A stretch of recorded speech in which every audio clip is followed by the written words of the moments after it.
Hi, welcome to the Virtual Electrician, TVE, your one-stop shop for do-it-yourself electrical help. In this series, we will show you how to install under-cabinet LED strip lighting. You will need low-voltage 2-wire, a transformer, 2-gang cut-in box, switch, 12 2-wire, LED tape, tape connectors and fittings. First, let's install the switch. You will be able to tap off your existing kitchen countertop power. This is easiest to do if your backsplash is removed. However, it is not necessary. Figure out the best spot to install the low voltage transformer. If you have an unfinished basement, that would probably be the easiest spot. If you don't, you can also install it on top of your cabinets or even inside your cabinets. Turn off the breaker to your outlet. Remove the outlet box. Cut the drywall for a new 2-gang box. If you have a backsplash there, use a grinder with a carbide tip to cut the tile. Fish the switch wire through the hole. Use the same gauge wire that is in the box and fish the wire where your transformer will go.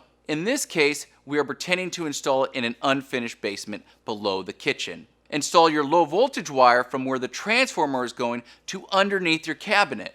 You can use the switch leg hole to help you fish the wire. If you have more than one section, fish another low voltage wire to each section.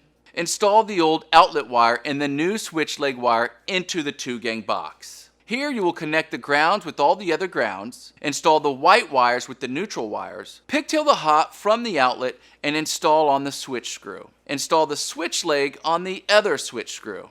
Now let's move on to installing the transformer. That completes our switch leg portion of the under cabinet lights. Watch our next video on installing the transformer. Please like this video and subscribe to our page for a link to 150 more.